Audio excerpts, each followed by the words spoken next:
Welcome to Speculative Sandbox, your audio playground for creative storytellers. My name is Vickie, and in each episode, I and a guest will unpack a trope with an eye for world building, character development, or narrative structures. You can also join the conversation on TikTok and Instagram. For those times when the real world just doesn't cut it, let's get lost in a fictional one.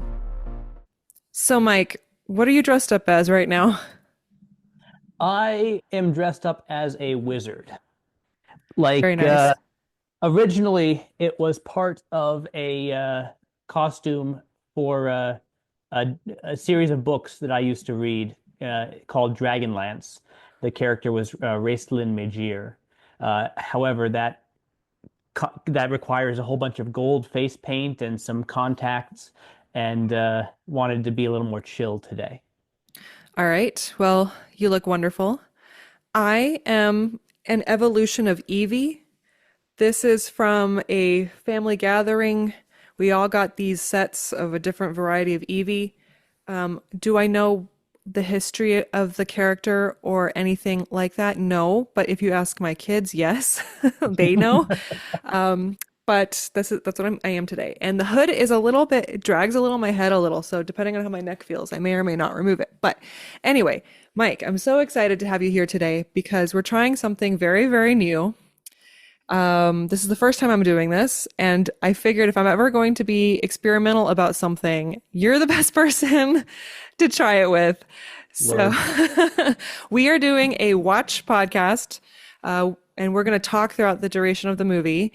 In honor of Halloween, we're doing American Psycho, that classic crazy horror movie starring Christian Bale, and I'm very excited to jump into it. Are you excited? I am excited. I'm almost through the book, and I've seen the movie before, of course, but it's a beautiful movie. It's a classic. hmm Yes, I have watched the movie several times. I feel like every time it comes back on Netflix, which by the way, we're using Netflix to watch this. So if you want to watch along with us, sign up into your Netflix and download or start the movie when we start the movie, and we'll prompt you. I love every time I watch it, I get something new out of it, and it's a great dark comedy. I think it's Mhm. hilarious, but I Yeah, understand if some people maybe don't. it's definitely hilarious. Uh, All right. And like you, I am also reading the book. I started reading the book a couple years ago. I had to stop for my neck injury, but I'm getting back into it. And that's also written pretty well. And for those that haven't read it, it's an interesting experience. There's a lot of focus on material goods and consumerism and brand names. And some people think that it drags in that regard. I think it's hilarious. I think it's funny. So, what are your thoughts on the book so far? it is a very interesting book. Like you said, he is obsessed with this material. It was a feature of, the 80s yuppie culture. Like he's obsessed with materialism. Everything is like, what someone's wearing, where do you go to dinner, what of course the famous business card scene. It's just it really his obsession brings to light that whole aspect of the yuppie culture, and I love that part of the book. And I just realized before we dive into the hitting press play, Michael, do you want to introduce yourself to our listeners and tell them about you? They're like, who is this guy? But you were on the podcast before. You talked about conspiracy theories.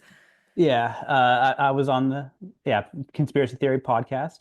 I am a friend of Vickie, aspiring writer. At some point, I'll get around to that. I'm in that whole analysis paralysis stage that lasts about 10 or 15 years. Um, You're in the but research phase, though. You're doing things to, yes, yeah. yes. Um, so I live in Vermont, so I am watching this in the future with Vickie. hmm Um, We're on and opposite ends of the country. yeah, yeah. But yeah, I'm just really looking forward to this. It's I love movies just in general. Awesome. I Well, yeah. thank you so much for being on this journey with me. And I'm sorry, you were saying?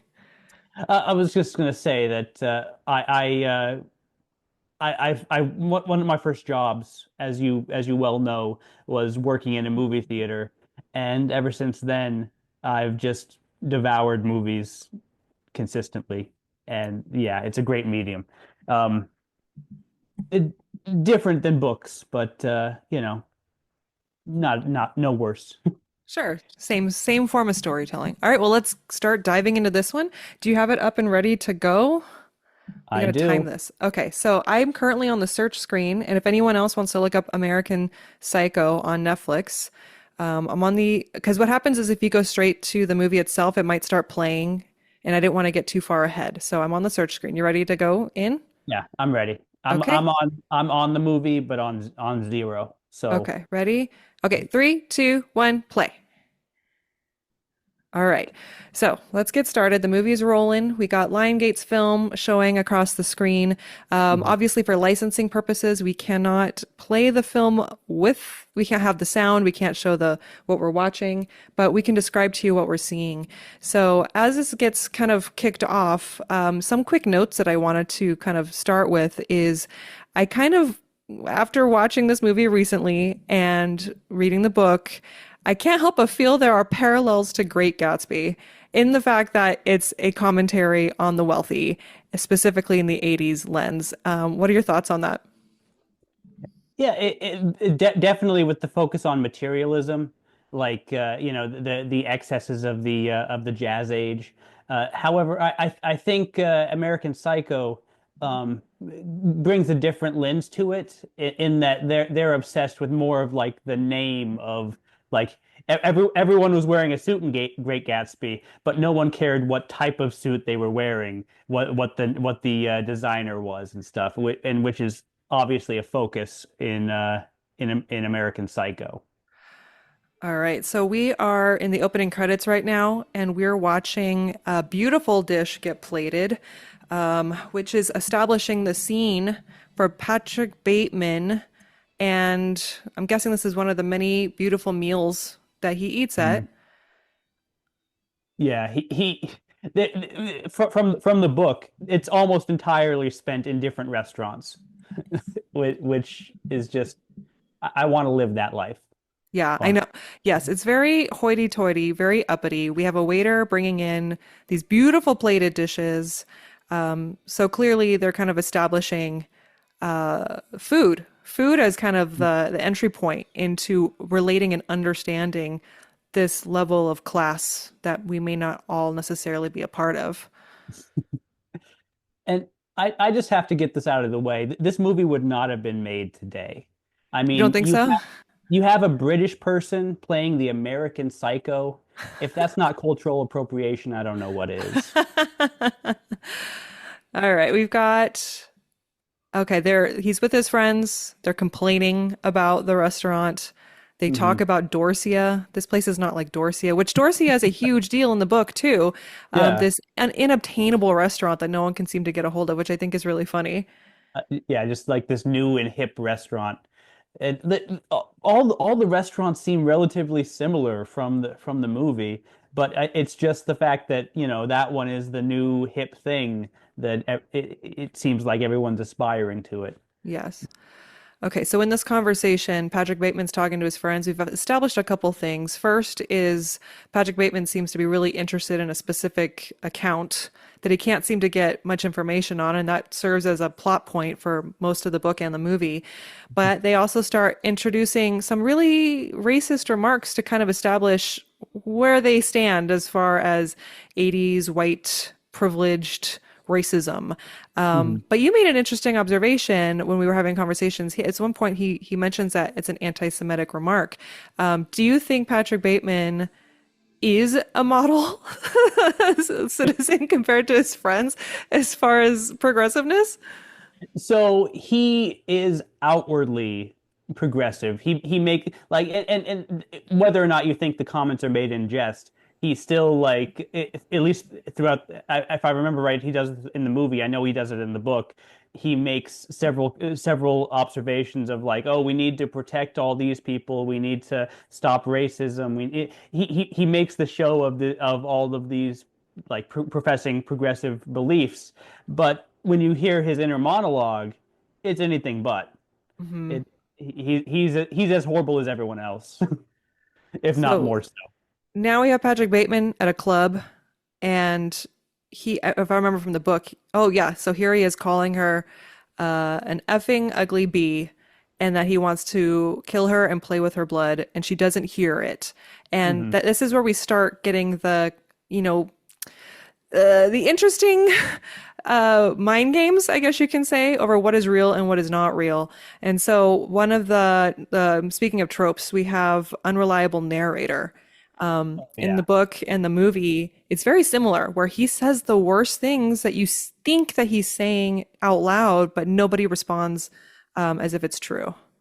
Yeah, but there's always an element of ambiguity in that. Like they're in a loud club. If you've ever been in a very loud club, Mhm. sometimes you can't hear the person that's talking right next to you. In fact, that's been my experience with all loud clubs. Like is is he really saying that and she's just not hearing him, or is he not saying that at all, or is he the movie leaves it up to question. Now we're at the part where Patrick Bateman is doing his morning routine, which I love this scene. It's so unhinged. What are your thoughts on it? You know, Patrick Bateman is kind of a model of self-care, honestly. Like he has I wish I had the time for this routine. That's And true. So he's showering. He has an ice pack for his eyes, which maybe I should start doing that. He uses a deep pore cleanser lotion in the shower. He has a water activated gel cleanser, which I don't even know what that is, but okay. A honey almond body scrub, and on the face an exfoliating gel scrub. Okay, so this is where we're starting to see a little bit of that narrow attention to detail in Mhm, every single thing. And I'm actually surprised that they didn't drop brand names. And maybe there's only so many that you can do in a movie, but in the book, it's all about the name brands. mhm, mhm. And here's the symbolic part where he puts on a face mask, and now we've entered the psychopath trope, where it's coming up in a few seconds, but as he peels off the mask, it's symbolic. He's not just talking about his face mask, he's talking about the mask that he has as a person, which is the iconic scene right here. Uh, Such a good moment.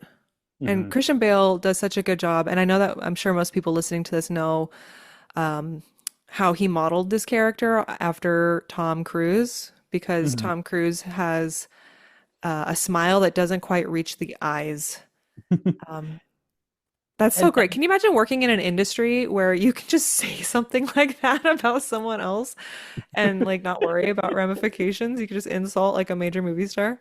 No big deal. and and the funny thing is Tom Cruise does a cameo in the book. He lives in Bateman's building Oh, I haven't in the got to. penthouse. Okay, that's even better. I Yeah, love that. he sees him in an elevator Oh, and okay. All right, now here he is walking into the office and he's got headphones in. He's listening to I'm Walking on Sunshine. So now it's absurdist comedy. yeah. Um, it's everything about this, how he interacts with his surroundings and people around him, that he's listening to strange music, honestly, when it comes to his personality. And but he is throughout the book, he is obs and throughout the movie too, he is obsessed with music, like in a way you wouldn't think of from someone who doesn't seem to have that many emotions outside of anger and rage. Hmm. What's interesting is this story tells the story of a psychopath, but it uses a lot of, because the average person may not relate necessarily to the way the psychopath thinks and behaves. It deploys a lot of tropes that we can relate to. So music being one of them, and food being the other. And I think that's a really interesting way to kind of surround this character with an ecosystem of things that we can kind of attach ourselves to. Mhm. All right, so here he is talking to his secretary, and he's telling her to dress more sexier, I guess, more feminine, wear a skirt, wear heels.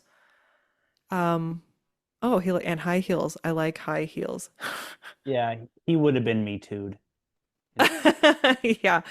Okay, and this gets me to something that so I was doing some reading about this, and this book is widely praised, I guess, as being a feminist book, which I found to be really interesting considering he is the opposite of feminism. But I think the existence of this story is supposed to be a criticism of the toxic alpha male behavior, including sexism, capitalism, competition. However, I think that, and I wasn't, I am not involved or know of the origins of this argument, and maybe that was the intention of the author, or maybe it was like a side effect of it. But to me, is is it feminist if it is encouraging the very behavior that is harmful? So basically it's satirizing it. Like it's like everyone who saw like what was the movie with Gordon Gekko, yeah, Wall Street, Hmm. thing. Like a lot of people saw like, oh, this shows like the downfalls and pitfalls of capitalism and greed at any cost. And a lot of people on Wall Street saw that and said, I want to be Gordon Gekko. Hmm. So yeah, it depends on how effective the satire is. I can see it takes the whole like materialism and just insanity of the 80s yuppie culture, and it just kind of puts it on steroids, Hmm. um as a way of satirizing it. I can see the feminist critique, but there's a lot to unpack. Now Patrick is at a restaurant with his wife, and we learn a couple things. Number one, it seems like nobody's faithful to each other, right? They're with another couple. His fiance, Evelyn, is supposedly having an affair. Patrick Bateman's also having an affair. Everyone's having an affair. So clearly their relationships are a bit disingenuous and shallow. Um, what are your thoughts on this scene as we kind of back up and take a look at his friends in a more casual environment versus when he's with his coworkers? It kind of show like they all look very much alike. Oh. Like what it shows, like they're all dressed in like they're dressed in different suits, but they all have the same basic suit on, Hmm. and they all have like the slick back hair, and it just and they're all behaving the same. It just shows that it's a culture of conformity, and they like police conformity throughout the whole movie. Like in the book, they like Patrick Bateman, he can recite rules of like, oh, the shirt can, the tie can be worn this way and with these colors, but not this way, or you can wear a sweater like this. It's conformity, all of it. Yeah, it's interesting too because he straddles different kind of social scenes. So he goes from the very yuppie kind of country club, French type, restaurant that it started out with, but then he goes to this kind of more cool hip restaurant, and then he goes to a club. He's all over the place. Uh, but do you think that he molds with those different places, or do you think that he kind of sticks with a very specific uniform? I think it's a very specific uniform. That's my impression of it. All right. So now it's a nighttime. He's left his group of friends. He is walking. He just got some money and he is standing next to a woman in the middle, on the sidewalk. And, ugh, creepy. He says hello to her. And I actually forgot what happens here. About Um, to find out. does he pick, does he successfully pick her up? I know that there's scenes later. Oh, here we go. Some symbolism. Don't walk and walk. Mhm. Um, and then they walk together across the street. If I remember right, doesn't she like speed up? Oh no. Oh no, not this one. Or maybe in the book. I don't remember. Okay, Oh. now we have his He's absolutely terrible behavior towards Asians. and he's trying to get something clean that's obviously covered in blood. Okay, Like, yes, but no one seems to notice, right? yeah. So, um, I read somewhere that the author of this book, and for some reason I'm blanking on it. Let me look it up real quick. Do Bret you remember? Easton Ellis. Huh? Bret Easton Ellis. Thank you. Yes, that he apparently, Brett wrote this book because he walked around having these inner thoughts like this. And so he kind of put that experience to paper. And the idea that when you go through life and you have an internal narrator, and Mhm. there are times where your internal narrator presents a thought or an idea contrary to what you're actually experiencing. The book kind of blends the two. So what we're watching is more of like an experimental mind expression rather than a traditional story, I guess you can say. Yeah. And I love like this woman walked in and he can barely remember who she is, but he immediately starts to use her to try to get his stuff cleaned because he wasn't communicating well with the with the laundry people. That's another thing too, identity and memory.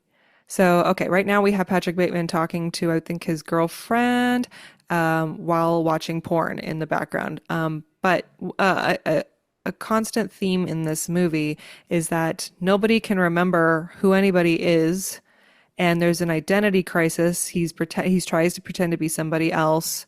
What are your thoughts on that as far as just identity in this movie? So you can see Patrick's like efforts at murder and all these outrageous behaviors as kind of a way to distinguish himself from everyone else who's just like the same person over and over again. He is trying to be something different. In that way, is he a hero? I'm not saying maybe. Is he a pick me guy? I'm not like other guys. I know like the other 80s yuppies, I murder people. Uh, that's funny.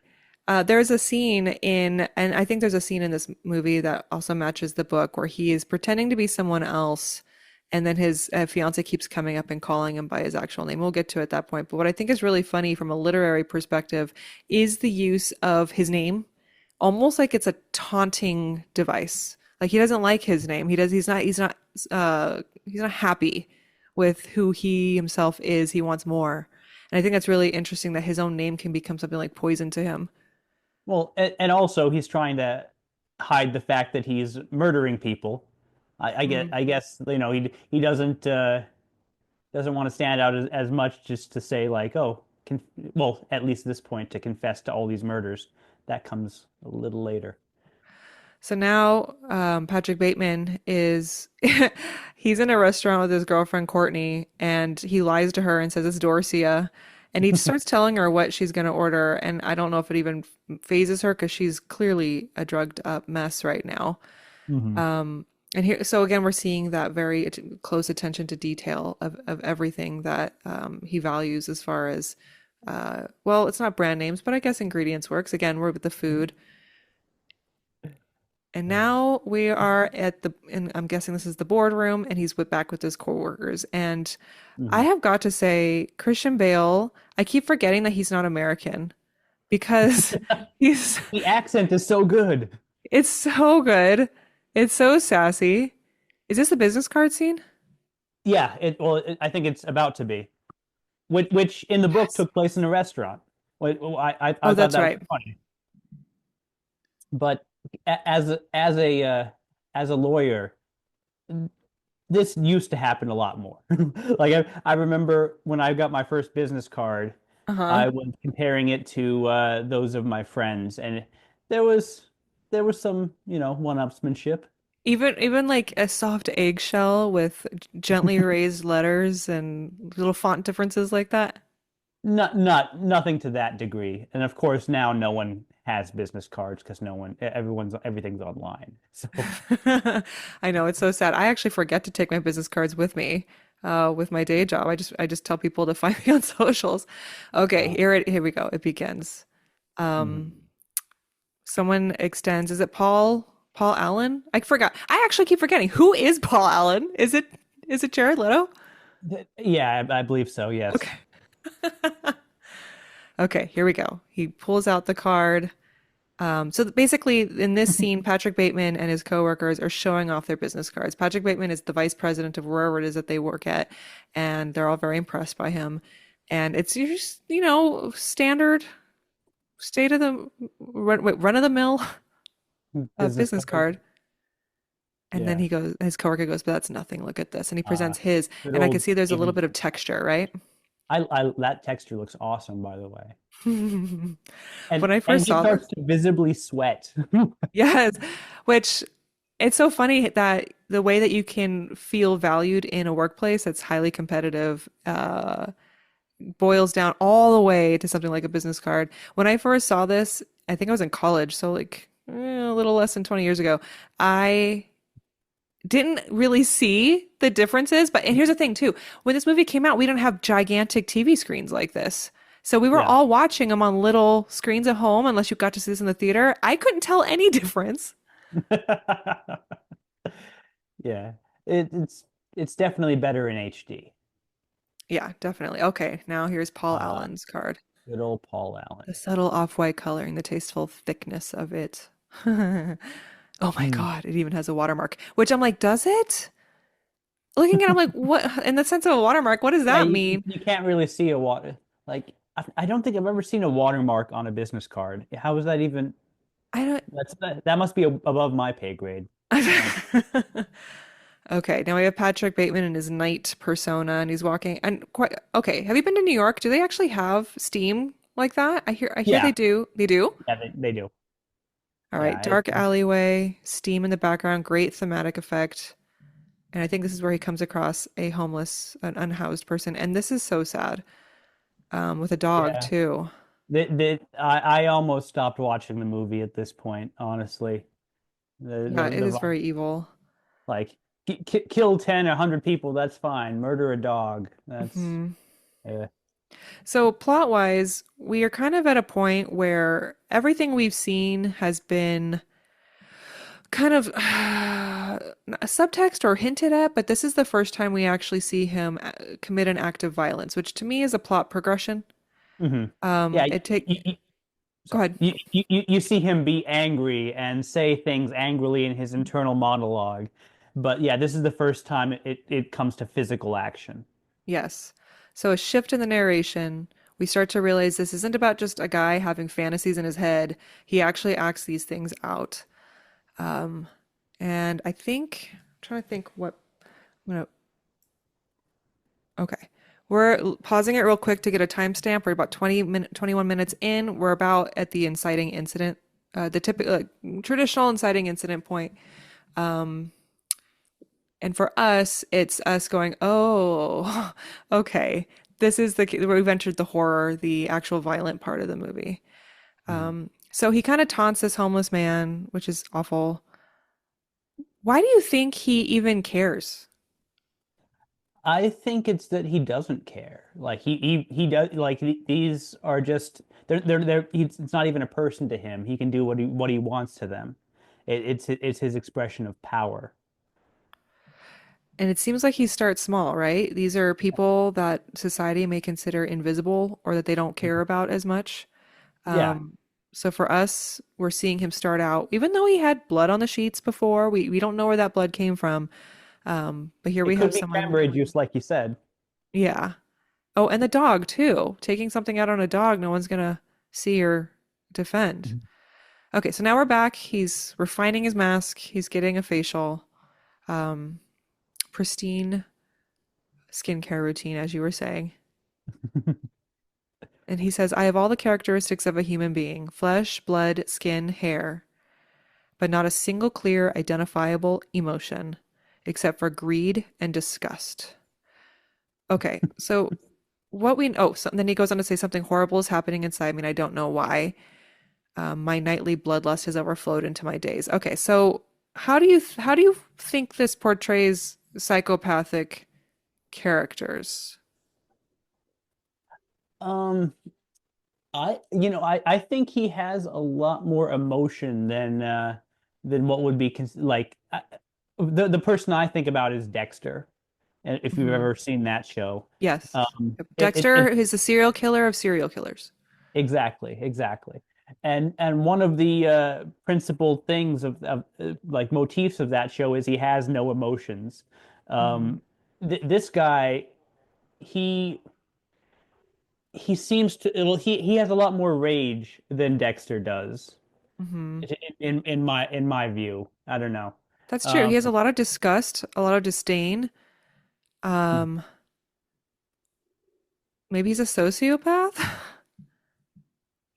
Anyway, Okay. he's at I'm sorry, the holiday party, and he's with I forgot her name, Evelyn, his fiance. No, Yeah. is it? Okay, I forgot. Anyway, this is the scene that takes place in the book as well, where he at one point pretends to be someone else to Paul Allen, and it's kind of successful. He's thinking that it's going to help him get information to the account that he wants, and then his fiance comes up at some point and starts calling him Patrick. And in the book, it carries on. It gets kind of quite crazy. Mhm. But the entire time she talks, she keeps going, Patrick, Patrick. 'Cause I keep thinking of Reese Witherspoon's voice in my head. And that's where I just thought that was really interesting from a literary perspective if you're reading the book. Yeah.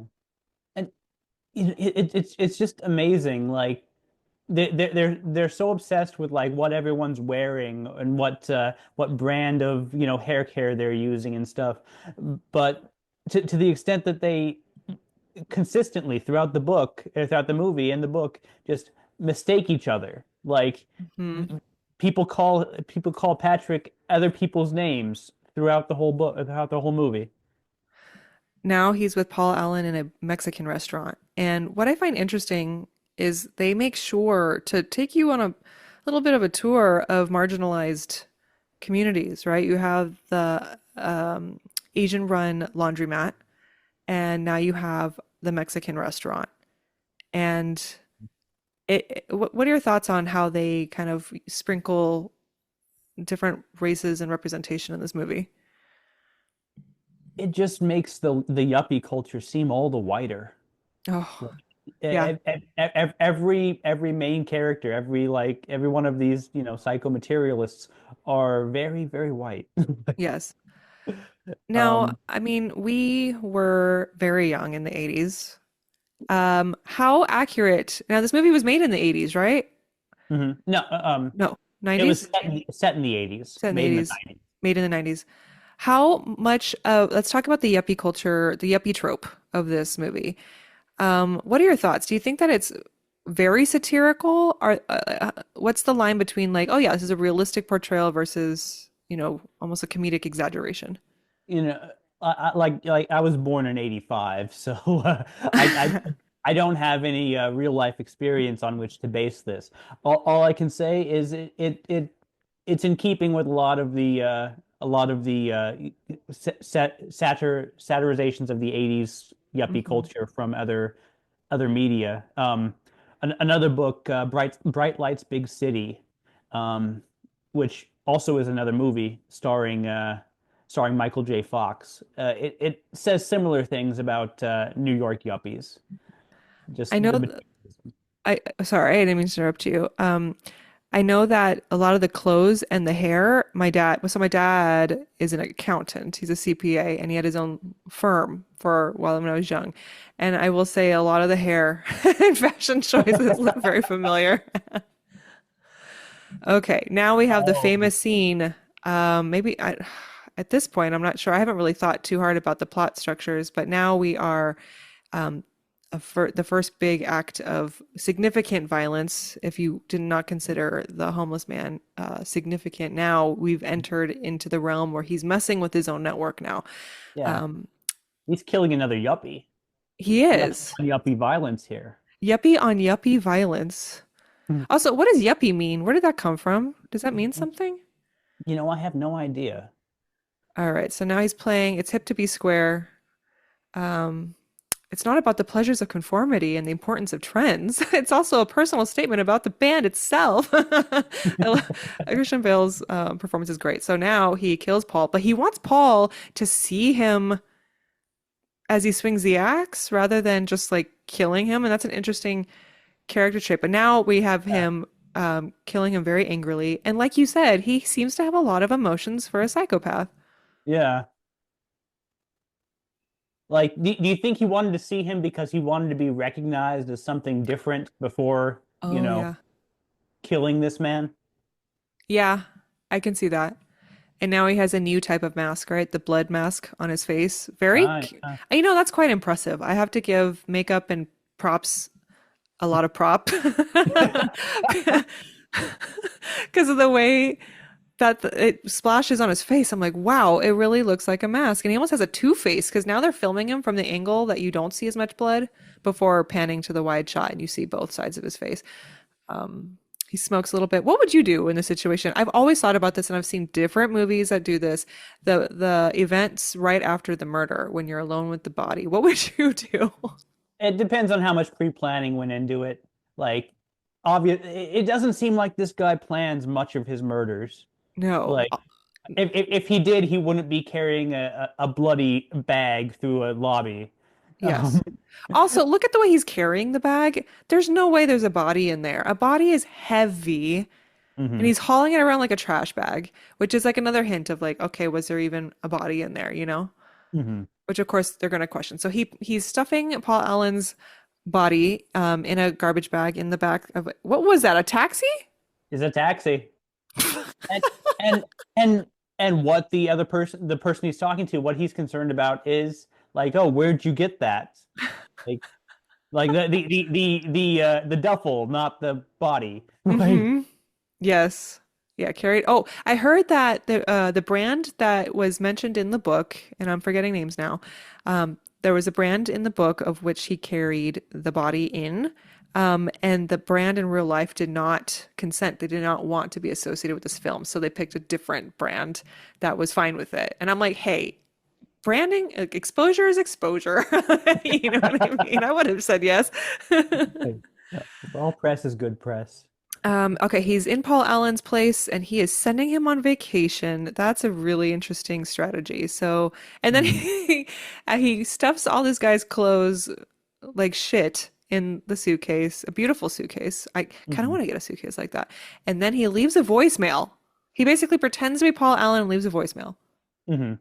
And this might play a part in the end of the movie when he's talking with the lawyer and says like he saw Paul Allen like later Hmm. when he was on vacation in London. Oh, yeah. That's a good point. Okay, now he's listening to music in his office. And I remember watching this a couple months ago and I asked my husband, I'm like, what the heck does Paul do?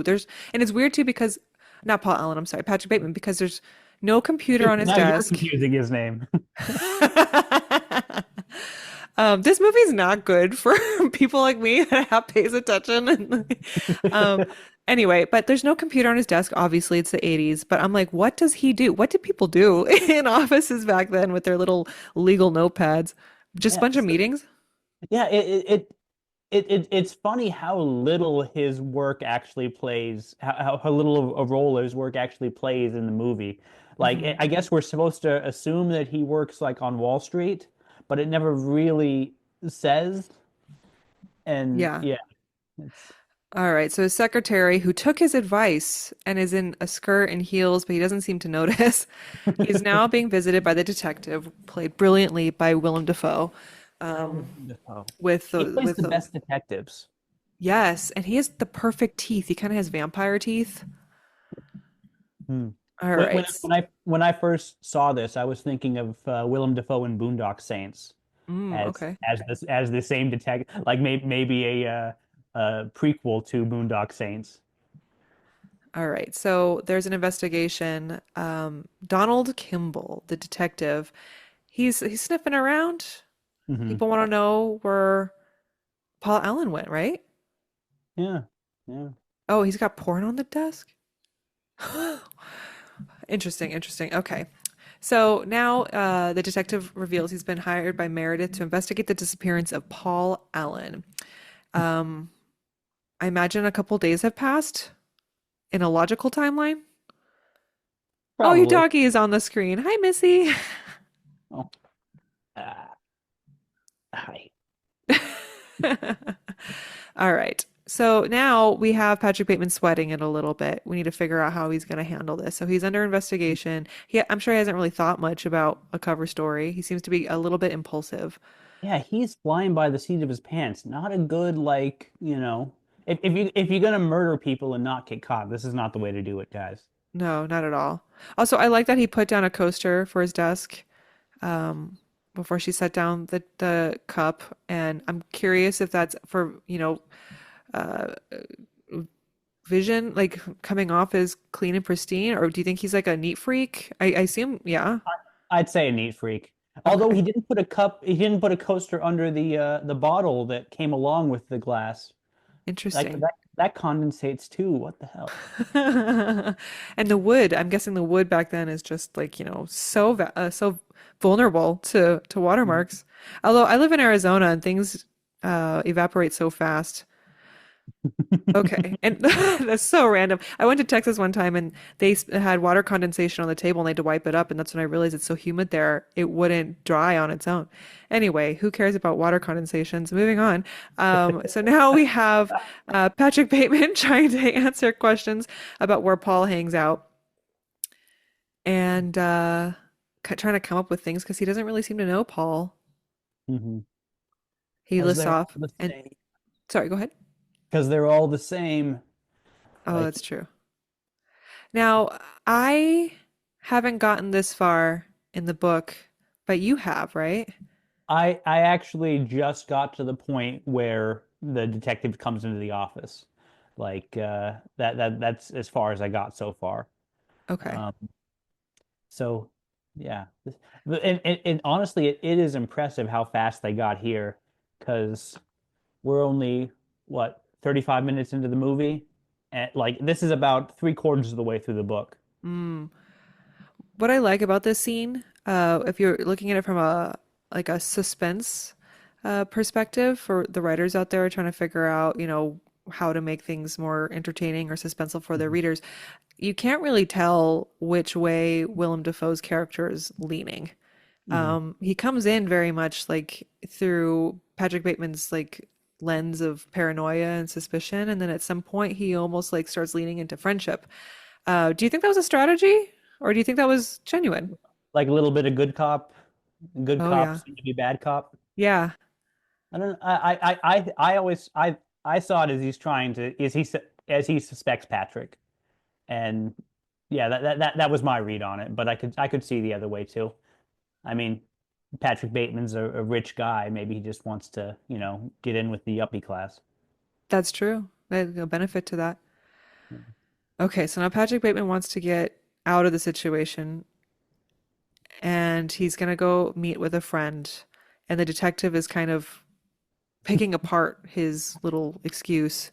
I have to go return some videotapes. All right. So the detective tells Patrick Bateman, if you have any other further information, let me know. And he says goodbye. All right. And that this little interaction is concluded.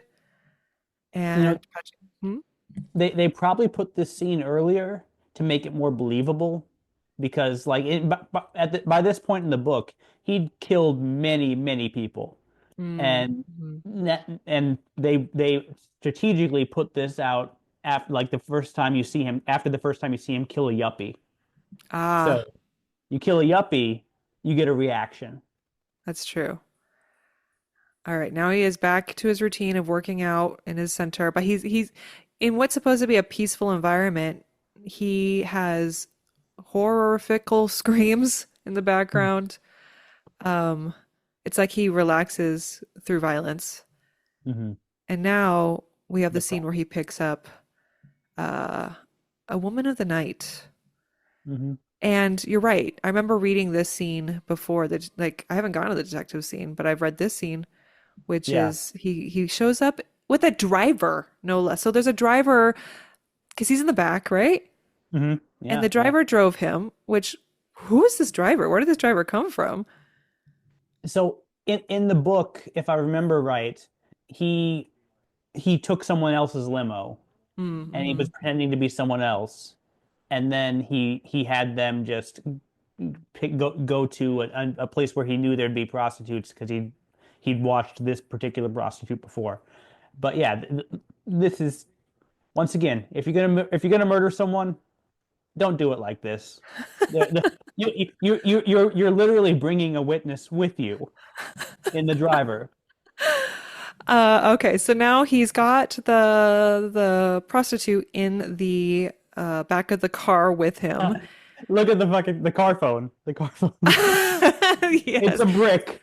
Kind of like what Zach in Saved by the Bell would use, Yeah. which is what I was watching back in the day.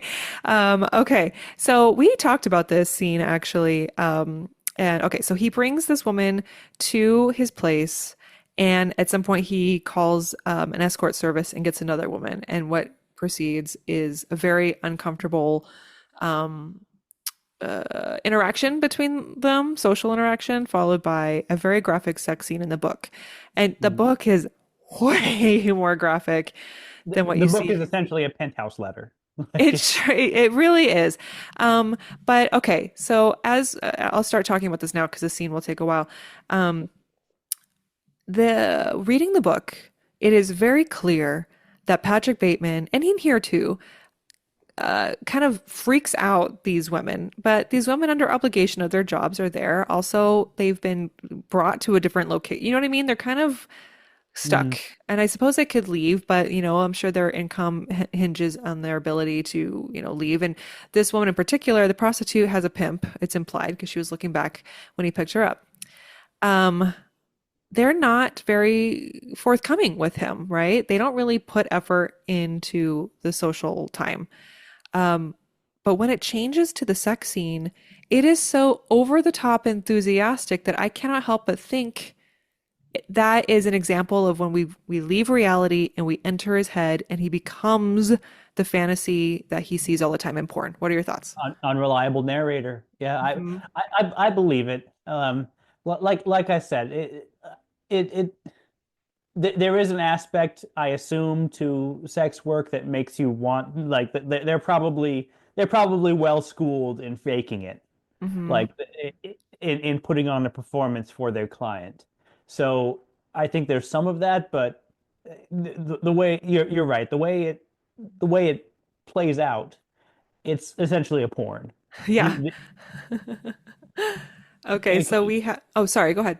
and I was going to say, and they're obviously very uncomfortable right now. Hmm. And to go from this level of discomfort to porn is like it's breakneck speed. Yes, yes. For anyone who hasn't read the book, that's a very interesting. Okay, here's something else that's interesting too, is that it gets so graphic with the sex scenes, but then the subsequent violent scenes fades to black, just like this movie does, Mhm. which I thought was an interesting choice. Yeah. Okay, so Yeah. now I'm sorry, were you gonna say something before I? No, no, Okay, nothing important. so now we have Patrick whipping out the music, got a little bit of Phil Collins, Yeah. which it You certainly would not get me in the yeah. mood. Okay, he starts talking about the 1980s album Duke. He starts launching into this thing. Why do you think why do you think music means so much to him? That's kind of a mystery to me. I honestly have no clue. Maybe it's just like the emotion that music is supposed to provoke that he like knows that he lacks to some extent. Like he Oh, knows that, I don't know. Maybe I'm just pulling no, this that's a out. really good point. I like that. Okay, so now he's brought the girls over to his bed, and what's really interesting about his place, I'm looking at it right now, is it's white. It's so white. There's so much white. Like, And isn't this Paul Allen's place? that's a I good think. question. I wasn't sure. It seems really nice, but I didn't know if it was his or not. Oh, good question. Where are we? Yeah. All right. Well, we are nonetheless, he's got a video camera and he's gonna film them doing things. I'm just amazed at how these women are just so like okay with him whipping out a camera and they don't really say anything and they just start following his orders. Again, very like lackluster. The emotion is clearly not there. Hmm. Um, it's a very uncomfortable scene, and I can see how this is kind of where I'm like, okay, the feminist lens of this movie is it doesn't shy away from how uncomfortable this is for the women. Like it Hmm. is not a fantasy in its portrayal. But then it's immediately followed up by like obscene. So like while we're trying to be teaching a lesson, it's also, as you were saying, kind of encouraging a certain mindset or actions. Yeah. That's Anyway, all right, so he's talking some more. This is a long scene. I forgot about how long this was. what she said. Okay, so now we have a very uncomfortable three-way that's going to happen. And I'm trying to think from a horror perspective, why do you think sex always seems to play a big role in horror films? Like the emotions, the forbidden nature of sex. Like in horror, like you can always tell that like, oh, the first teenage girl that has sex is going to be the one that dies. Um, Maybe Well, that's an yeah, American thing. I don't know. that is very true. A very puritanical mindset. I think It Follows was a horror movie, and I think I've talked about this before, where you literally transfer this demon by having sex with other people. Oh yeah, I love It Follows for that exact reason. Like like the monster becomes a sexually transmitted disease, and the only way to get out of it is to have sex, which completely inverts the trope. Yep, that's very true. Okay. So now the sex scene is over and he wakes up and this is where things kind of start to take a little bit of a turn for the worse, but not complete worse because he doesn't do anything permanent to them in this portion of the story. Yeah, Um, but it's he it's it's important. very ambiguous what happens now. I mean, it's violent, but you don't know what exactly He goes slides on. up in a drawer. He's got all these weapons. So that's the question. If we're at Paul Allen's place, would Paul Allen have a drawer of those things? Oh yeah. Unless he was there, unless he was there before, and like, was this where I don't even know where they are right now. You're right. I have no idea. And maybe it's supposed to be And confusing, right? and now she has like marks on her and nose is Hmm. bleeding. Although this is the '80s, so it might have been because of the coke. Like, That's a good point. All right, now we're right back. He's putting on a performance with his coworkers in this gentleman's club environment. Although there's a woman behind them, so maybe it's not a gentleman's club. But oh, what hard one? body. What a Yeah, word. That's all over the book. He calls everyone like women hard bodies.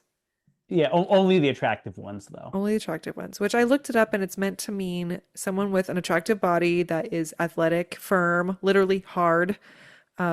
And I thought it was just so funny because I haven't actually heard that term in real life. Have you? I have heard it in Always Sunny in the Oh, earlier seasons. The character Mac refers to a few women as hard bodies. Women who go to the gym and such. okay.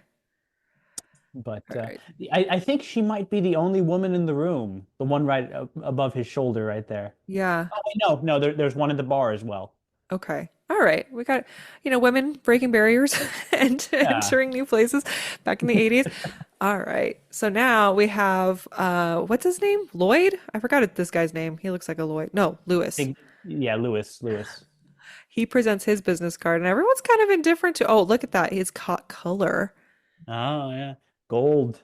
And I can't tell if they like it or not because he doesn't seem as intimidated by it or bothered by it. And she's also the only one wearing a bow tie, which I thought was a little weird. The woman behind him? No, Oh, he's wearing a Lewis. bow tie. Everyone else is wearing like the regular tie. Oh, that's true. Very nonconformist. Yeah. Maybe hinting at the fact that he is an LGBT, he's a gay man in this Yeah. story. And something that was in the book that really doesn't make it too much into the movies. Like it was a very big focus in the book that this is the '80s. This is the beginning of AIDS epidemic and or the prevalence of the AIDS epidemic. Um, they were very concerned about issues of like, oh, protection. They have a whole conversation in the book about like, oh, I heard that white men can't get it or something like that. And it's oh, but let's just pay attention to this scene. Yes. We have Patrick Bateman follow Lewis into the bathroom and starts to put his hand around him to strangle him. And Lewis mistakes the, the And it intimate. throws him off. It throws him off so much. He like takes his leather gloved hands and puts it around his neck and starts talking about like how he's kind of always felt this way and he washes his gloved hands. He's like so turned off by this, but he doesn't kill him. Do you think it's because it's just he's so shocked? He is off his game. He has to go return some videotapes. There you go. I love this. This is very classic old Hollywood style right here. The Mhm. lighting, the even like the screeching violins in the background as he's trying to run away from Lewis, and Lewis tells him, Ah. "Call me." The lighting's gorgeous. I love this movie for that. It's probably the worst thing Lewis could have done to him, and it was Yeah. so beautiful. Okay, he's back in his high-rise office building, which we still aren't quite sure what he's doing. Mergers and acquisitions, or or was it Mur- murders and Murders, executions. executions? All right, the detective is back, and we're revisiting the night of Paul's disappearance on the 20th of December. This would really work as a Boondock Saints prequel. Like, Oh, really? yeah, yeah. I mean, they're both set in New York. He's still a detective. Um, yeah, maybe we should do that one next as like a spiritual sequel. That will be fun. I have not watched it, so I will be learning a lot. Okay, so now we're revisiting, and this is the second time that the detective is here. So, from a writing perspective, there has to be some evolution, or else it feels like we're spinning our wheels. Hmm. Um, Oh so yeah, let's, this is after he checked on like the alibi that uh-huh, he gave, right? yes. Okay, so then he wants to schedule more time with him. I'd be a little creeped out right now if I was Patrick Bateman because Hmm. I'm like, where exactly is this going? Hmm. Okay, so the detective asks him if he can try and pin down exactly where you were the night of Paul Allen's disappearance. It would make my job a lot easier. And Patrick Bateman is agreeable at this point. Um, and then, and now the detective is talking about Huey Lewis and the news. What are your thoughts on is now remind me because I'm not the biggest music person. Have we already heard about Huey Lewis and the news, or is this a I new? I honestly don't know. Okay, I Yeah, the only experience I have with Louis Hewis in the news was an offhanded reference to them in a Futurama episode. Um, okay. I guess this just reveals our age. yeah, Okay, no sorry, worries. So Gen Patrick Z. Bateman is now with his girlfriend. So I find it very interesting. Okay, so he's got different women in his life. Hmm. He's got whatever her name is, and I'm forgetting. It starts with a C. Courtney. Um, and then you have Reese Witherspoon's character, Evelyn. I don't know why he doesn't kill them, because he clearly doesn't care about whether or not if they're like lower class or yuppie upper class. I think that maybe they're part of his cover, like Mm, or not really his cover, but more of his presentation of the yuppie lifestyle. hmm. Like, she's the girl that he is probably going to marry and resent in a few years. So she still needs to be there, or he'll have to find someone new, which is probably something he just doesn't want to do. My guess was in Evelyn's case, I was like, she must be like a stepping stone, right? So she's really annoying to him, but he won't kill her because he needs her for something. Yeah, or maybe she is from enough money that he would have been hunted down if he killed her. Like she maybe she's rich enough that she would create a stir if she left. Oh yeah, okay. That's a good point. It's also interesting how, and maybe this is also another feminist kind of note. He he relies very much on women for Hmm. for something, you know. I mean, yeah, a woman who he barely knew was the one who helped him at the laundry. Hmm. Like that this one. Yeah, yeah, I agree. I agree. Yeah, he's got his the woman on the side, and then he's got the fiance.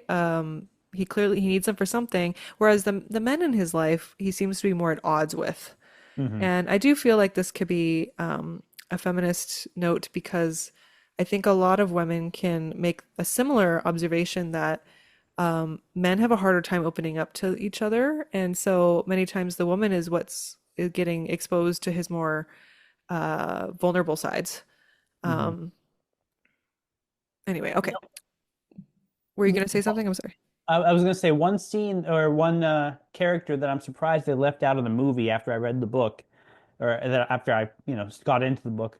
Um, they in the book he meets with his college girlfriend, and like he's obviously she has him wrapped up in knots, and at the end he ends up killing her like viciously, and then cutting out her tongue specifically, which has a whole bunch of layers of, power and Mhm. misogyny to it.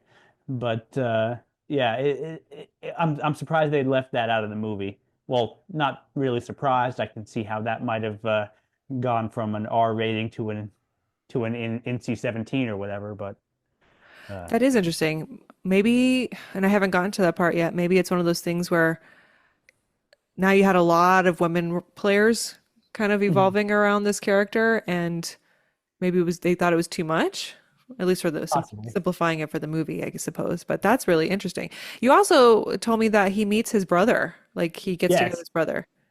So yeah, his brother Sean Bateman, who actually has another book and movie based upon him, Rules of Attraction, which came out. I think the movie came out a couple years after this one did.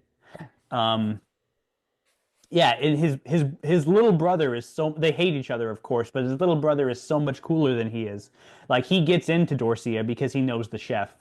Like Oh, that's the level of cool that we're talking about here.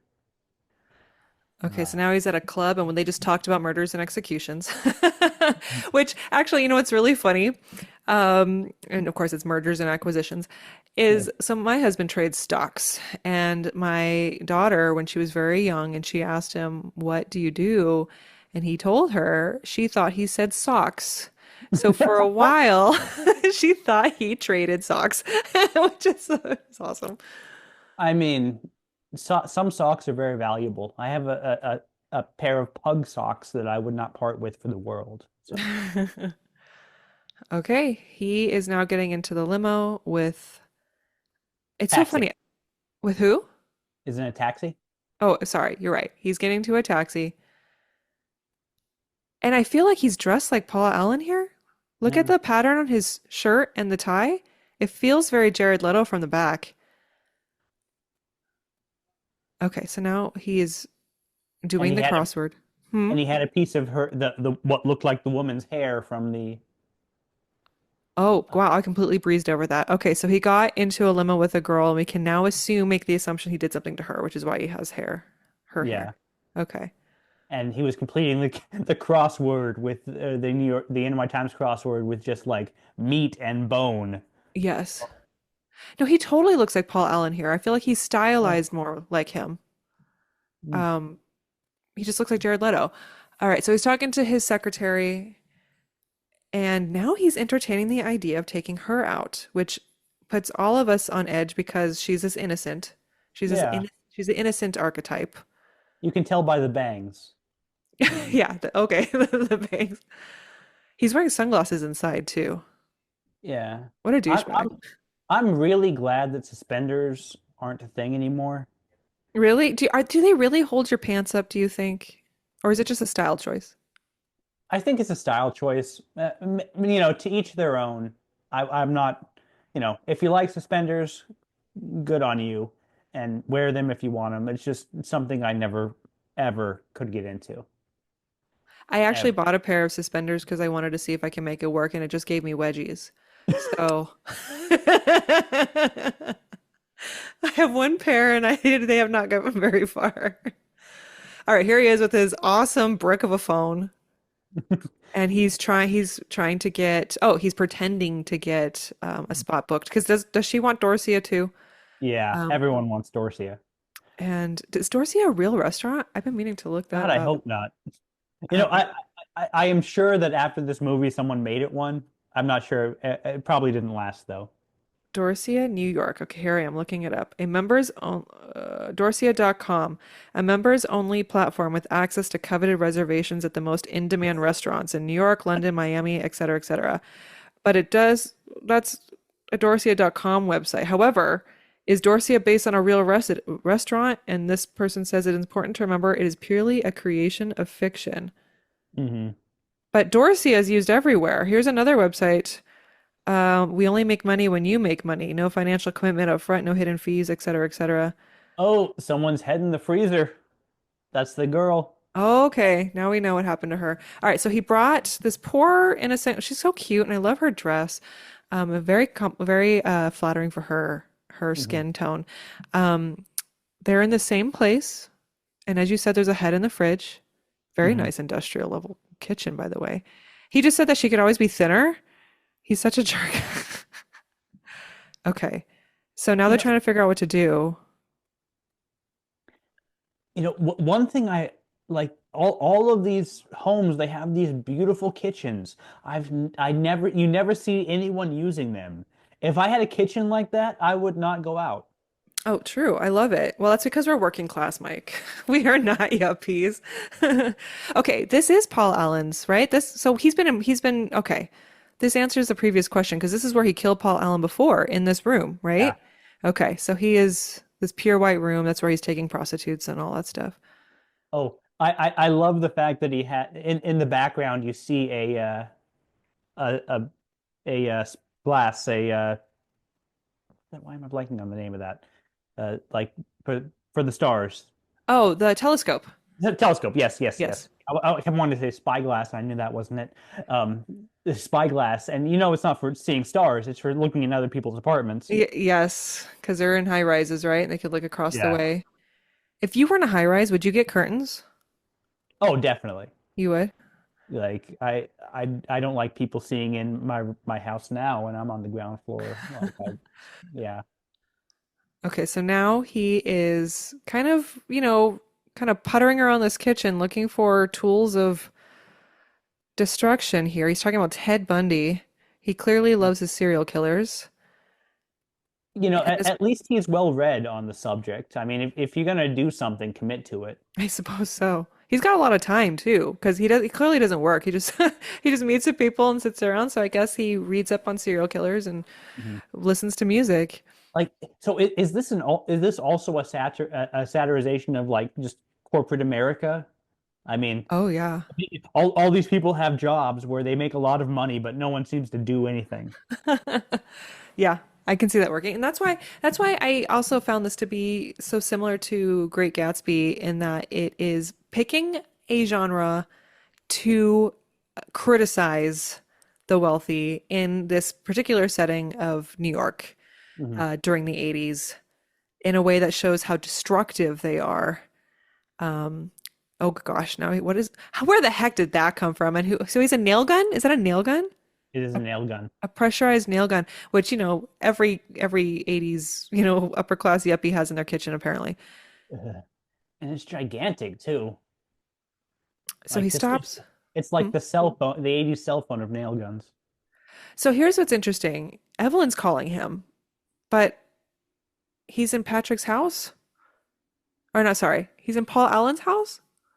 I mean, they all are sleeping with each other, so like everyone's sleeping with everyone else Oh, is she apparently. calling Paul? It Wait, who's could be. she call? It's hard to talk and watch at the same time, I'm learning. Yeah. Anyway, okay. So it's awkward because the this poor secretary um is kind of in an awkward situation because she's calling Patrick. Okay, so I need to wrap my head around this. I might need to Yeah. revisit where exactly they are. Um, so she's like, weird. Well, that was your fiance, and what does this mean for us now? I thought we had something. And now he's like disgusted. What's going on here? He's ashamed. I yeah, definitely ashamed. I think part of his mask gets lifted up and yeah, I don't think he likes it. He also sees her differently than he sees everyone else. Yeah. He even confesses to her right now, I don't think I can control myself. Hmm. Um, and she, of And course, misconstrues it, but he saves her. from himself. So once again, is he a hero? Are He you a saved her life. hero if you're saving people from the crimes you're committing? Then if so, then then I guess yes. Why do you think he sees her so differently from everyone else? The I think secretary that seems I, pure. I think just because he interacts with her every day, and also she is completely separate from the yuppie culture that he is involved in. Like I think he sees the other people like in the other yuppies as completely interchangeable. Just the Mhm. way they see him, like they mistake each other's identities. There's nothing new or unique about them. I think in the secretary, he sees something unique that's not present in the day-to-day that of his social circle. Well, and I think what also saves her because he doesn't care about working class people of other races, but she's white. Ah, yeah, yeah, And they even portray her as angelic, right? She's got very like her hair is natural, her yeah. face is natural compared to some of the other characters. She's in a light colored beigey, but you could argue well, of the cream white variety. She's not overly decked out. She kind of has this angelic, purposefully angelic style. Okay, so he lets her go, uh, And and now he's now, meeting with the detective. yep, he's meeting with the detective. And the detective seems to be taking him on as like a partner and kind of asking for Patrick Bateman's advice Yeah, like that, which is exactly the position you'd want to be if you were the murderer. to help Um, the detective. yeah, to help the detective find you. Like, how do you think that's going to turn out? Yeah. That feels like such a classic mystery novel plot device Mhm. where like the friend you think is closest to you ends up being the very person who did the crime Yeah. because the betrayal is so much fun. Okay, so now Paul's trying, or not Paul. I am no better than a yuppie. All right, so Patrick Bateman is confused but with his schedule and he can't seem to keep everything up. And the detective reveals that someone suspects that maybe Paul Allen was killed, but that's too ridiculous, right? And he goes, "Isn't that right, Patrick?" And then right away you're like, he's on to him. Um, and you got this great moment of suspense. And so what does Patrick do? He just goes and kills. He's on his way now to kill someone else. So he's back in the town car, right? Is that a town car? I feel like that's correct. Yeah, it looks well. You could maybe a short limo. I don't know, but it looks kind of like a town car. You're right. He's got the I same driver, maybe a different driver, who knows? Once again bringing the witness to the crime scene. It just doesn't make sense. And he's picking up on the same woman. And I'm just shocked she went back. But I think it's, when you're when you're not well off, perhaps you're making the assumption, and he Yeah. dangles money in front of you, and maybe you don't have another opportunity. You find This is yourself in all situations. this is all the reason why sex work needs to be legalized and regulated. Just putting that out Mhm. there. Give her the It is in protection of some the law. places, right? Like in Vegas or Yeah. Nevada. Yeah, yeah. All right, this poor woman, she's so scared. Um, and I haven't gotten to this part in the book yet, so I can't speak to how have you?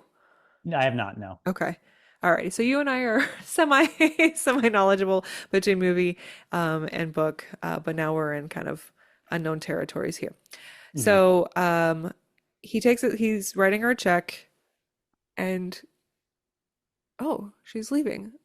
I forgot what happened here. Oh, but then he follows. But that driver, man, that driver's an accomplice. He's following behind, literally following her. I actually had this happen to me once. Did I ever tell you that? At the U of No. A? Yeah, when we were students, I was walking at night from my little apartment by the U of A and trying to get my car, which was way down the street, and this car started following at the pace of my walking, which is a little unusual.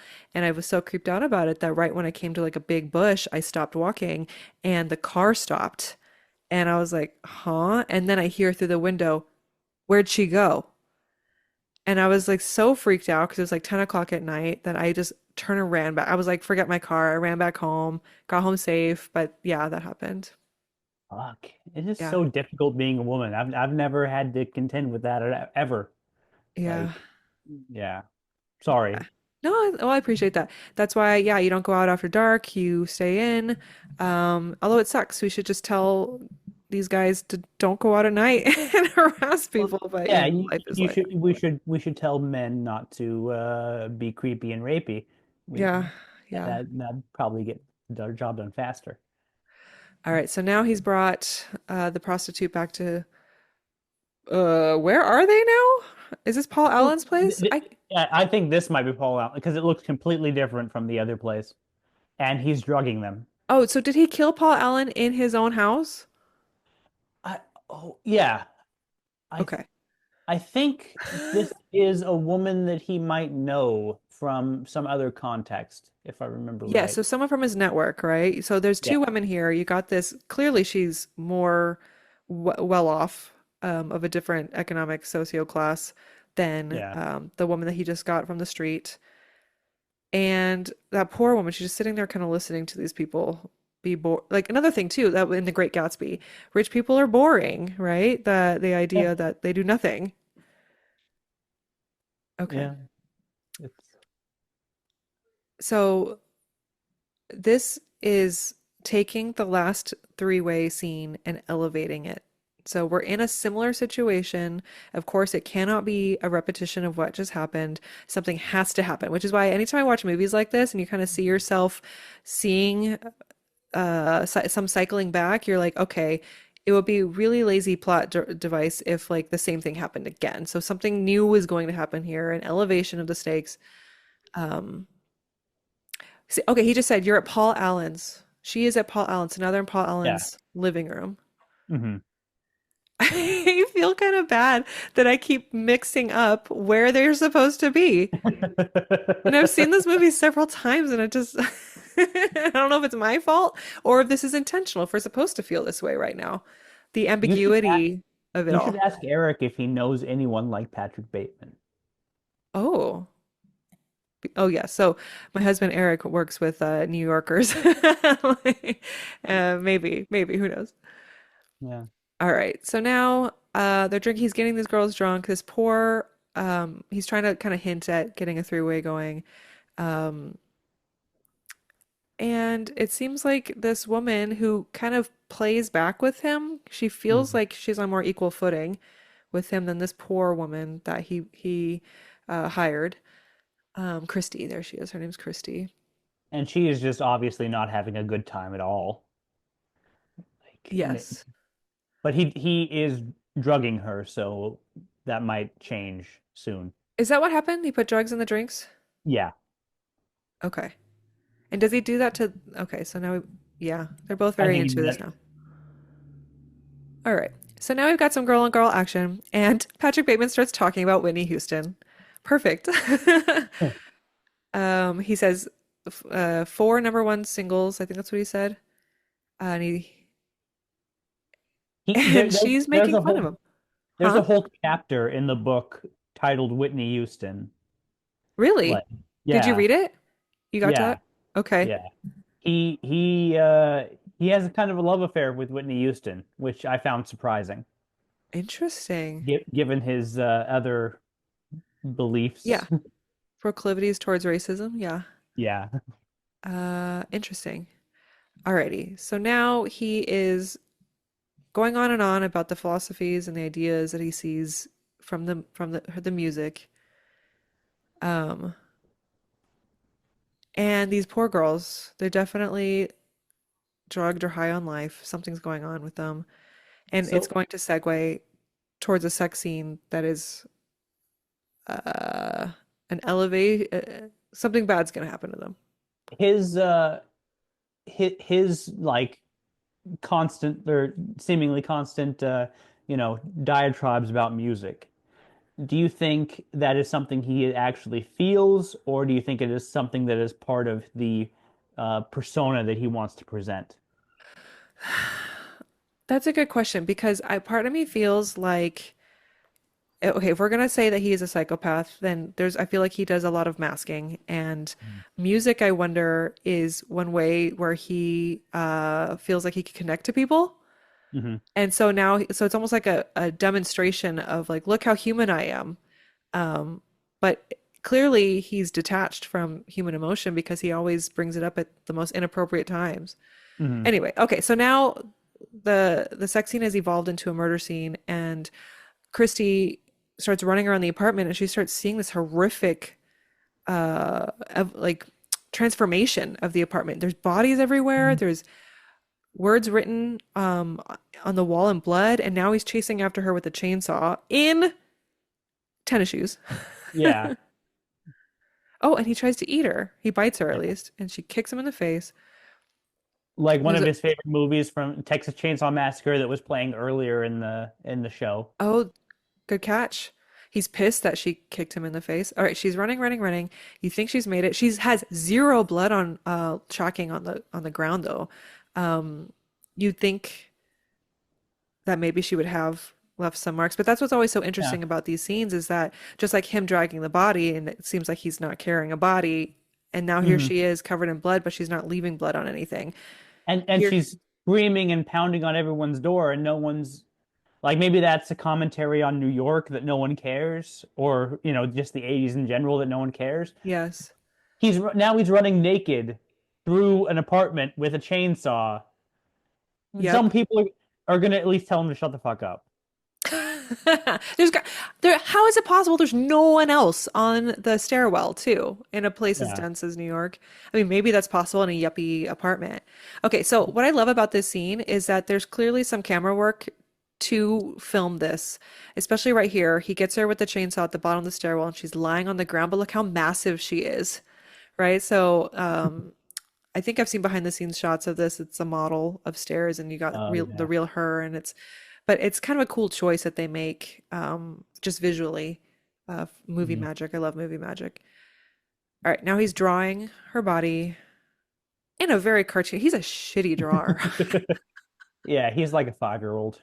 and he's drawing it almost like they're at the macaroni grill. He's drawing it on the tablecloth, and while they're With his eating. girlfriend there.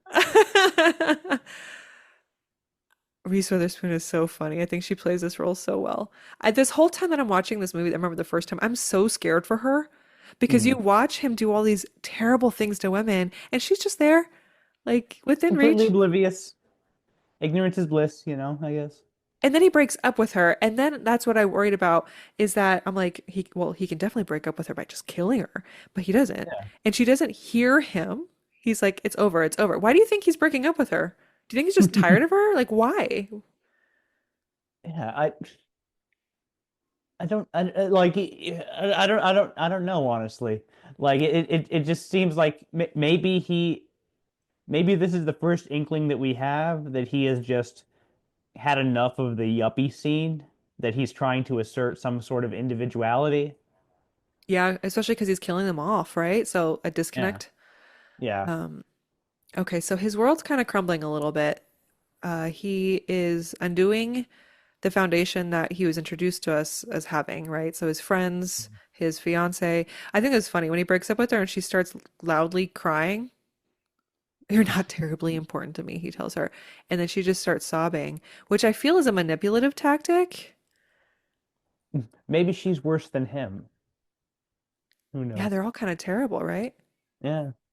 Like, is she really even crying here? She's not. Like, she's got dry eyes. You And I should think just yell like, she's crying clearly to like get people to stare. It makes him uncomfortable, and now he's leaving. And she completely drops the act and asks, "Where are you going?" No tears in the eyes, and he's got to go return some videotapes. of course. I have used that in the past couple weeks for whenever I wanted to get out of a place. It goes over well. All right, we've got this beautiful shot of New York, him walking through, and this gorgeous coat. I do like the way they're dressed in this movie. Beautiful Pe camel coat, the Pea leather coats gloves. and pea coats and trench coats.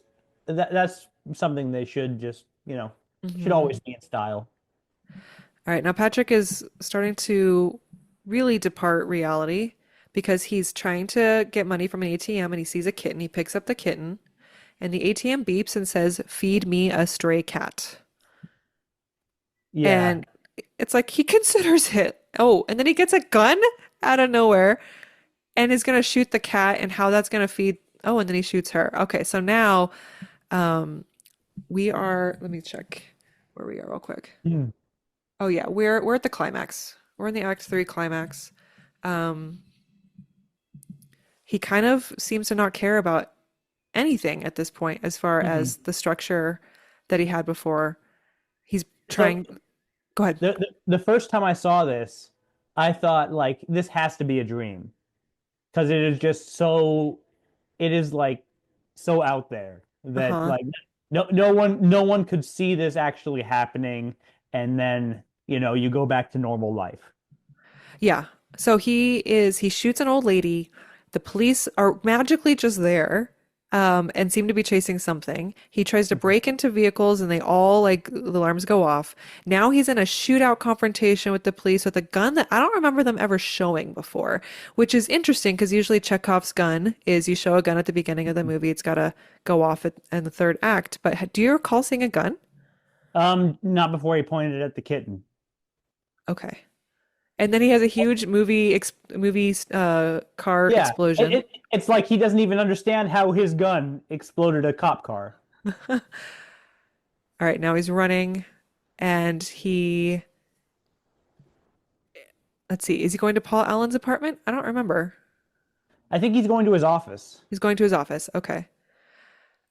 He sees the signing, the guard, and he just shoots him because, you know, like might as well shoot them all, I guess, at this point. Yeah, Having a complete mental breakdown, leaving a trail of violence in his wake.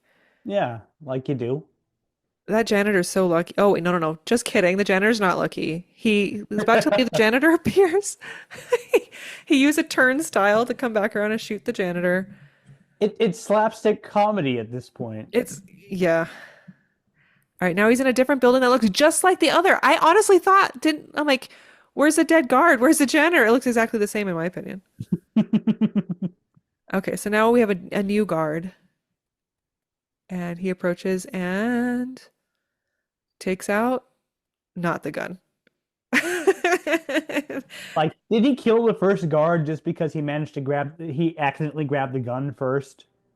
I don't know. Or he's like, shoot, wrong building. He got his own Yeah. building confused. He's in the wrong building. So he's like, F you, and Yeah. shoots that guard. The buildings are all the same. They are all Like the same. another instance of the conformity. All right, so now he's in his office, and now there's a helicopter involved, which is, I mean, it's very thrilling from a viewer's perspective. This is awesome to Mhm. watch. And now here, I think this is one of those big moments. So the Yeah. He calls, helicopter has a light calls on his him. lawyer.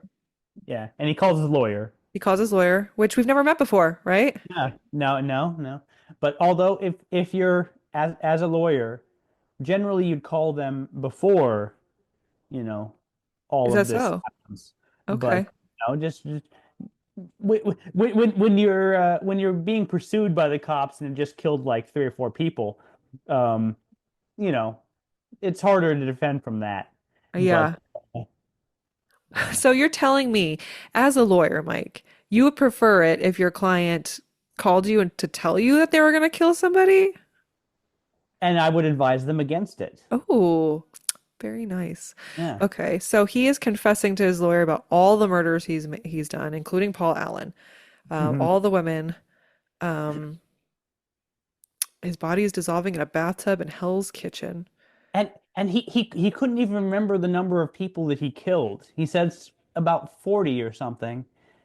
And like once again, it calls into question his reliableness as a narrator. Mm, Like of all the things he remembers, of all the like Armani suit with the Giorgio Sassoon hair or whatever, like that's you'd think very he'd true. remember, you know, yeah. Oh, now he confesses to eating some of their brains. So now we're going into cannibalism, which is I feel like a whole nother level of murder. Mhm. Okay, so he confesses this whole thing and he's leaving a voice message. So It's evidence. Yeah. And frankly, all of this happened because he tried to stuff a cat into an ATM. Yeah, that sounds about right. I Okay. mean, yeah. Okay. So now this is such a great performance by Christian Bale. He's so good. He's so intense. Hmm. Um, but hey, great performance. And at this point, as a viewer, what are you thinking? What do you think is going to happen? Do you think he's Well, going to, get in trouble? like I said, at this point, I was sure that it was a dream. I was Okay. absolutely positive because I was like he's gonna wake up any second now because there's no way that like oh the police just waved this off if it actually happened. But I guess Yeah. he waited out the cops. I don't know. Well, it is funny because from a logical standpoint, we're now in the morning and the Yeah. cops never followed him up the building. Yeah. Um, Wait, this is his house. Okay. So now I know. But The we don't know if he was in his house before. Like Okay. it definitely looked like he was in his office. Okay. So then anytime he's with the telescope, that's his place. So when he brought over the girl, the innocent Hmm. girl, it was at his place. That's when his fiance called. Ah, But then when that would he make it was having a three-way with the redhead and Christy, the prostitute, where was that? It was here. It was Paul Allen's apartment because here he is going back to Paul Allen's apartment right now. yeah. So he wakes up the next morning. Sometimes somehow he got from his office to his home, um, and he hasn't been arrested yet. Nothing is happening, and he goes back to Paul Allen's house. He puts on a mask to walk in there, and it's not how he left it. Hmm. And it turns out the apartment is empty, and it's a realtor is walking people through, right? Like he looks through the Yeah. closet. There's no bodies. Yes. So I've been told that New York real estate is pretty brutal. Like you have to jump on something as soon as it's open. So Oh, I'm assuming that even if they knew that all the murders took place here, they'd still want the building, want the apartment. interesting.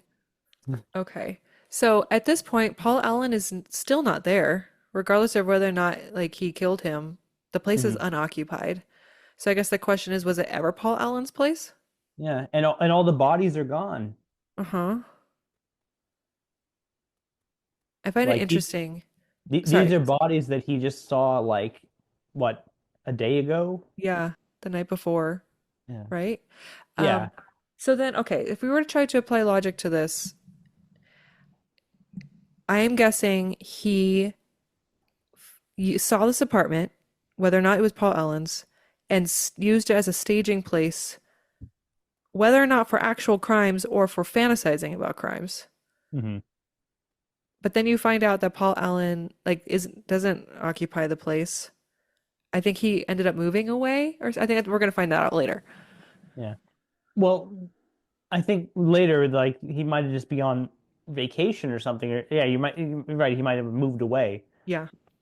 But like obviously, like something happened to the stuff in the apartment and the bodies in the apartment. It seems like right now that the realtor d knows, like at least from Patrick's perspective, that she knows what happened, that Mm. he is a killer, and she probably had to clean up the bodies to save the resale value or the rental value or whatever. It certainly seems that way with the amount of renovations that's what was going on in there. Yeah. Okay, I love this performance by Christian Bale because it's like he goes from one extreme of this, polished yuppie performance to this unhinged, falling apart performance as he's calling from the payphone to Jean, his secretary. And you can see it like it just in the way his body works. Like he's like bent over, like talking on the phone, like n not proud, nothing upright. Yes. So he's losing his mind, And now I have to wonder, is he a psychopath or is he just a man with severe mental health issues? I mean, they're not mutually exclusive, but I guess just different categories of it, different of a different flavoring. yeah. Okay, so he's having a breakdown. He's screaming at her, poor thing, and then he Mhm. hangs up on her. And this is when she feels inspired to go through his office. And then I'm answering the question I've been asking this whole time, which is, what does he do in there? Um, we'll get to that in a minute. All right, so he's grabbed his briefcase, which feels very empty.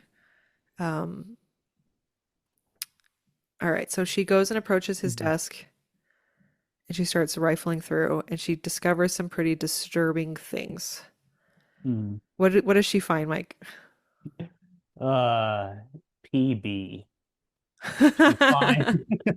She find, all right, he finds his Patrick Bateman's leather notebook, Mhm. and it's his calendar, his agenda, his schedule, his schedule.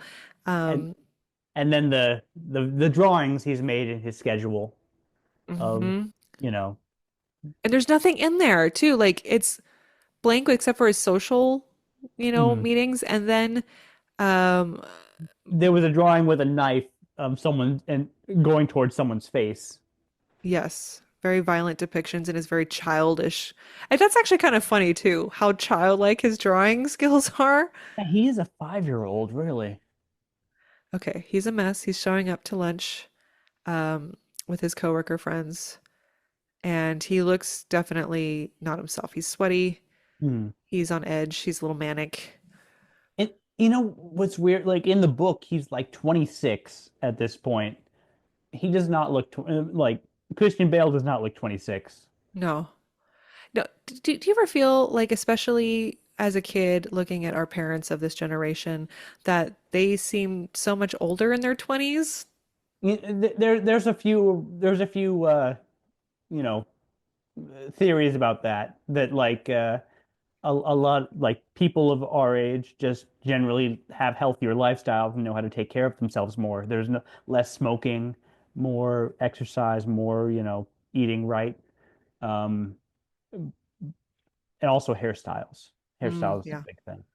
But yeah. yeah,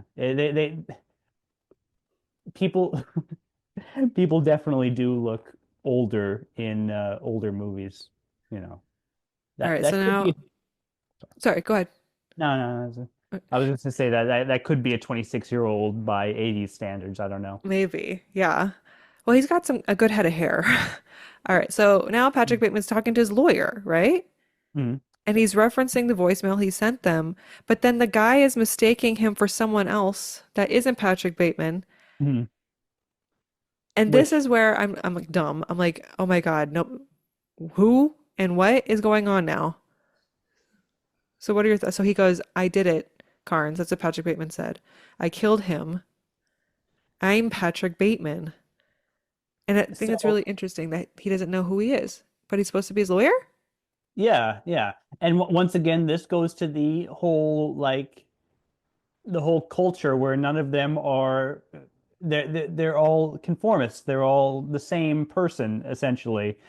The, like and at this point we don't know if Patrick Bateman is just insane or if the lawyer is actually just doesn't care who or Uh, what Patrick Bateman is and is mistaking him for another person. I feel like Patrick Bateman doesn't actually have a lawyer. He Ah. just decided this guy that maybe he's a lawyer and his, place of employment was his. And Which happens a lot. Like does that happen to you? no, no, no. It happened to Donald Trump when he thought that the White House counsel was his counsel. Oh, okay. Okay. Okay. So he is okay. Now we're finding out that the lawyer doesn't believe that he killed Paul Allen because he, in fact, had lunch with Paul Allen in London. So Hmm. we learned that Paul Allen did actually go overseas to London and is still alive. And that's where you can kind of come to the assumption that Patrick Bateman mistook these real life events and warped them in his brain. And then we see the secretary finding his once again, fifth, like 5-year-old drawings of murder. Yep, of murders, of specifically to women. And this Yeah. poor secretary is traumatized as it gets worse and worse and worse. So then the question is, did any of those murders actually happen, or was he just thinking those scenes as he was drawing these things? Either way, she's going to call HR. Yeah, I should hope so. Did they even have an HR back then? Probably not a good one. Yeah, yeah. Okay, so now we're back with Patrick Bateman. We're flipping back and forth between the scene of him in this gentleman, I don't know if it's a gentleman's club at this point, but there is a lot of dudes, and his secretary going through his stuff, and he's coming to the realization that most of the events that we've seen in this movie is not in fact true or at least reliable. Hmm. And I feel like he's having a bit of a disassociative moment as we suddenly pay attention to the news. And of course, Ronald Reagan is on the screen. Mm. All right. So now they're talking about reservations. Are they going to talk about Dorsey again? I don't know. All right. His friends are really boring, Hmm. and Patrick Bateman starts laughing. I mean, he probably finds his friends more boring than we do. Like, Oh, yeah. I'm sure he finds the world boring, and that's why he keeps trying to stir up things by killing people, mhm. at least in his mind. Okay. Where what is the point of this scene? it.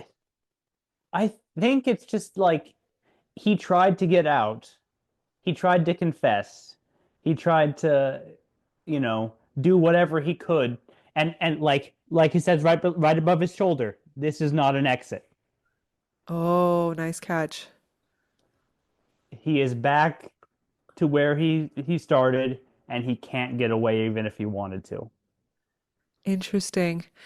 In a weird way, it's like a messed up hero's journey because Yeah, the yeah. hero always comes back to where they were, a changed man, but back nonetheless. And he is not changed. He is. He is the same person as when he started. Okay, so this is links to an episode that will come out after this one, I think, because the way I'm timing the releases, where I talk about antiheroes. And that Mhm. is one of the differences between a classic hero and an antihero is that many times the antihero is not going to experience a transformation. Although you can argue that he has a realization about his outlook on life and his mental stability. Um, but yeah, he will probably still continue to fantasize about murdering people. Yeah, yeah. He goes, he says, there's no catharsis. My punishment continues. And I can't read as fast as the subtitles let me. No new knowledge can be extracted from my telling. This confession has meant nothing. Exactly. So nothing has changed. Yeah. It's it, yeah, it's just like uh such a good movie. How do you feel? How do you feel finishing this movie from a story progression, um, discovering at the end that it kind of doesn't matter? So the point of the movie is not Patrick Bateman. It's not whether or not he committed the murders. The point of the movie is that the society he's in does not care whether or not he committed the murders. Mm, Like as long as he keeps, dressing like one of them, talking like one of them, sounding like one of them, going to all the same places to eat that he does that they do. Um, he's just Patrick Bateman, who might as well be Paul Allen, who might as well be Lewis, who might as well be whoever. that's true. That's my perception of the story. And location wise, it all blends together. You could, you could be in one office building that looks just like your office building, not the office building, um, and in your own place, but maybe someone else's place shot different way. The ambiguity being so intentional to kind of confuse even where you are. And it takes a couple rewatches before you even kind of understand where you are. And even now, I still don't know. And I'm sure I frustrated a bunch of eagle-eyed listeners. They're like, Vickie, we're clearly in Patrick Bateman's place versus Paul Allen's, but I'm sorry. I'm sorry I failed you all. Yeah, and at least I have the excuses I've been drinking. So There you go. I do not have that excuse. Ugh. Anyway, oops. Oh well. All next time. right, Mike, thank you so much for joining me with this rewatch. I thought this was a good first time to try this because the movie isn't that long, Yeah. and it's kind of ripe for analysis. Well, what were your thoughts? I, for one thing, I can't wait to finish the book, and I don't think the ending is likely to be too different. Hmm. Um, I really liked this movie. It was succinct. There was not a wasted scene. Hmm. Um, and it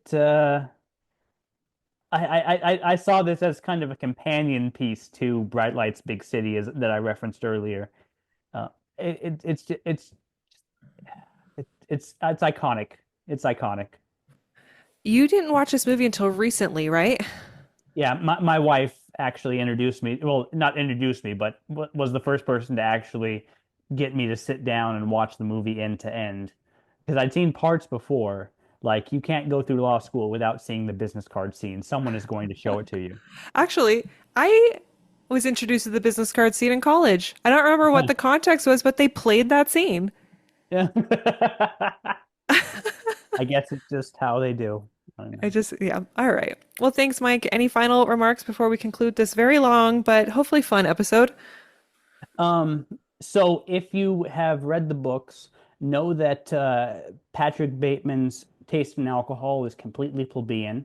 He drinks blended Scotch whiskey, J&B, if I remember right. And I have been enjoying Von Trapp, good Vermont brewer, Okay. um, and also a Vermont mead. And yeah, Golden Rule mead. So good times on them if you're ever in Vermont and want to check it out. Also, pugs. Pugs. Oh, good Missy. Missy's a good doggy. Yeah. All right. That's my shout out. Okay. Alrighty. Well, thank you very much for joining me this week for Speculative Sandbox. Happy Halloween, everybody. Hopefully you had a chance to watch with us, or maybe you'll watch at some other time. And if you have any other further analysis that you'd like to tell me about American Psycho, you can find me on socials, Instagram, TikTok, Speculative Sandbox. You can also visit my website at vickielon.com. Mike, do you want anyone to follow you, or you're like perfectly fine with I your am perfectly anonymity fine. online? I have an Instagram, Crawfo, EMCRAWFO. I sometimes post, you know, photos that I took that I thought were particularly good. Although I haven't done that in many months. Well, they So, are good. look, no, thank you. All right. Thanks, everybody, and I'll see you next week. Bye.